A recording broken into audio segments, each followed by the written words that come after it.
श्रोताओ, हमारे प्रदेश में प्रतिभा की कमी नहीं। अपनी प्रतिभा के बल पर हमारे प्रदेश के कई छात्रों ने सफलता का परचम लहराया है। ऐसे ही एक छात्र आज हमारे बीच मौजूद हैं, देवाशीष मयंक, जिन्होंने हजारीबाग में यहीं पर रहकर इन्होंने पढ़ाई की है और आज मेडिकल की परीक्षा जो नीट है वो परीक्षा के एक सफल अभ्यर्थी रहे हैं। और उनसे आज जानेंगे कि किस तरह से उन्होंने सफलता की इस मुकाम तक खुद को पहुंचाया है और आगे की रणनीति क्या है। तो मयंक जी, देवाशीष मयंक जी, आपको सबसे पहले नमस्कार। नमस्कार सर। आप हमें ये बताइए कि आपकी जो शिक्षा दीक्षा है वो कहाँ तक हुई है, कहाँ से हुई है?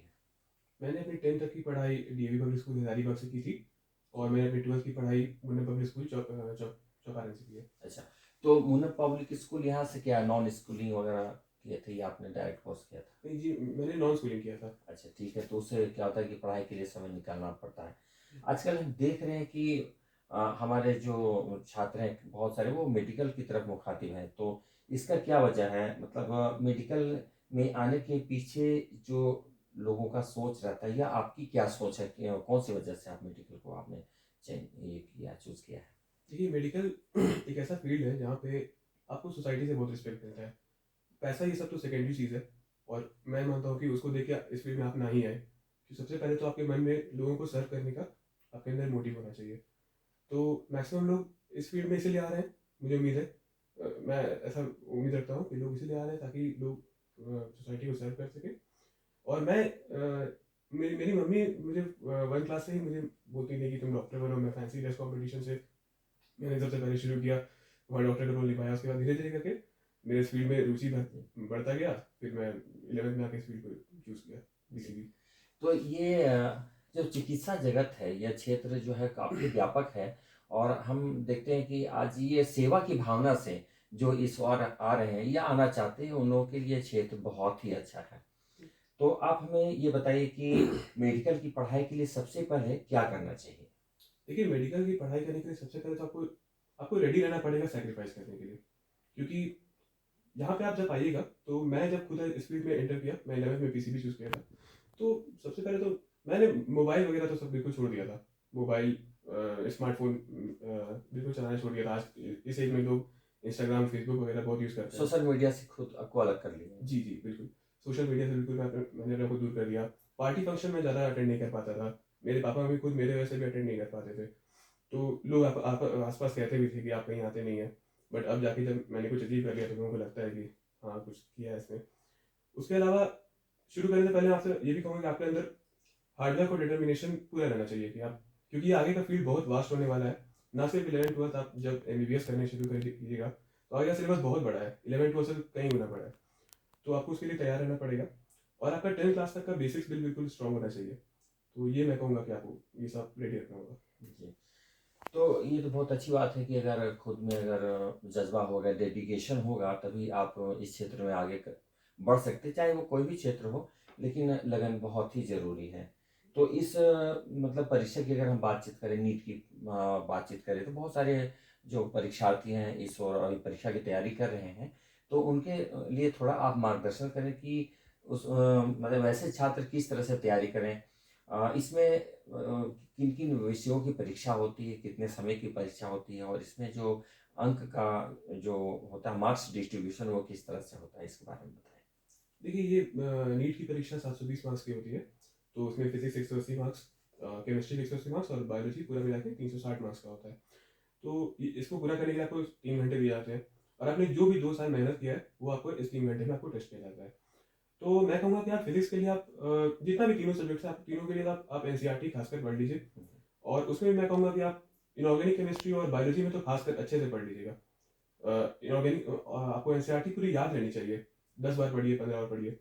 और उसके अलावा मैं कहूँगा कि आप एमसीक्यू सॉल्व कीजिए। फिजिक्स में आप डीसी पांडे की बुक बना सकते हैं, एचसी वर्मा या फिर एचसी वर्मा।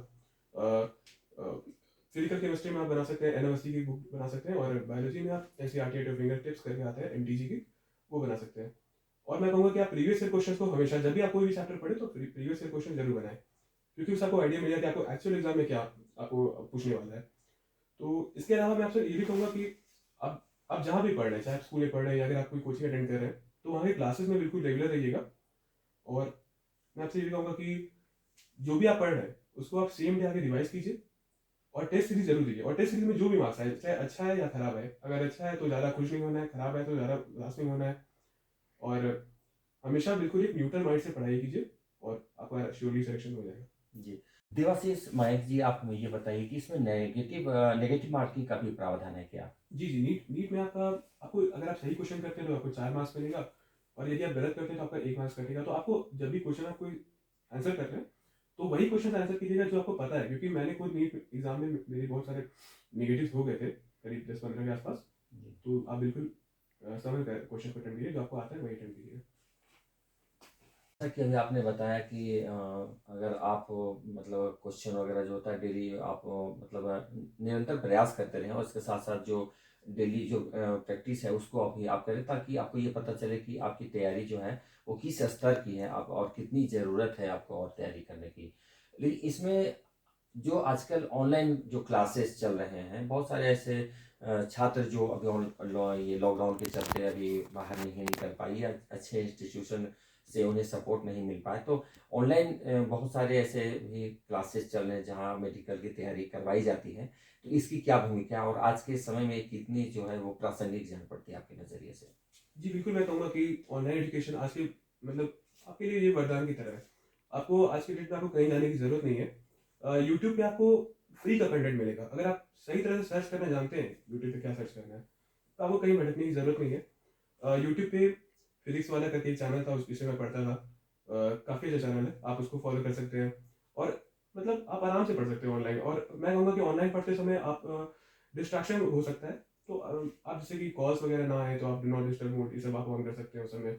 और अ, आप मतलब आप खुद का स्मार्टफ़ोन ना रखें, जब भी आपको यूज़ करना पड़े आप अपने पेरेंट्स से लीजिएगा। जी। तो आप ऐसे ऐसे में ये होगा कि आप डिस्ट्रैक्ट नहीं होंगे, आप इधर-उधर नहीं अच्छा, जाइएगा। भटकेंगे नहीं। जी, जी, बिल्कुल।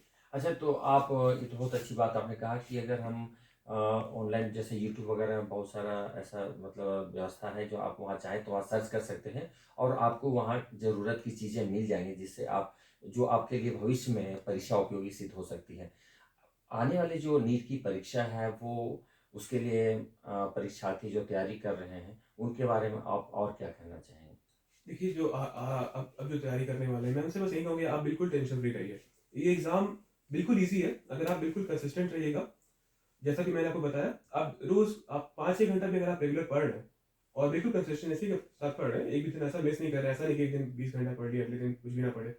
रोज़ 5-6 घंटे के साथ आप पढ़िए, तो आपका डेफ़िनिटली होगा। हार्ड वर्क, डिटर्मिनेशन, ये सब आपको दिखाते रहना है।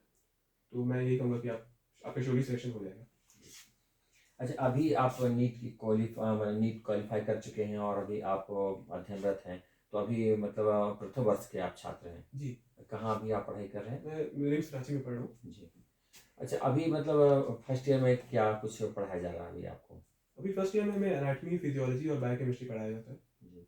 और तीनों अच्छा, ये पढ़ाई कंप्लीट होने में कितना समय लगे? कितने वर्ष की ये पढ़ाई होती है, पाठ्यक्रम? ये एमबीबीएस तो आपका पूरा 4.5 साल का कोर्स हो गया, और जी। फिर आप 1 साल आपको इंटर्नशिप करना होता है इस कॉलेज में पढ़े। जी। और किसी किसी स्टेट्स में है कि आपको गांव में काम करना पड़ेगा पूरा इंटर्नशिप के बाद। ये सब है। ये पढ़ाई के बाद आपकी क्या रणनीति है? मतलब आगे आपको चिकित्सा के क्षेत्र में रिसर्च की तरफ जाना है या आप सेवा भाव से यहाँ हैं तो आप आगे फिर चिकित्सा में ही आप लग जाएँगे या रिसर्च करेंगे? क्या सोच है आपकी?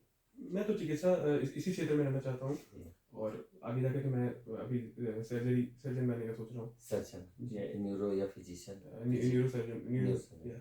न्यूरो सर्जरी में जाना चाहता हूँ। जी, बहुत अच्छी सोच है आपकी और मुझे लगता है कि आप अपने क्षेत्र में बहुत कुछ अभी आपने किया है, अपने लगन और मेहनत के बदौलत आपने यहाँ तक का सफ़र आपने तय किया है और मुझे उम्मीद है कि आप अपने सफल मतलब अपने क्षेत्र में आप सफल हो सके हैं। और देवाशीष मयंक जी, आपने बहुत अच्छी जानकारी दी, आपने अपना बहुमूल्य बेशकीमती वक़्त दिया, आपका बहुत-बहुत धन्यवाद। नमस्कार। नमस्कार सर।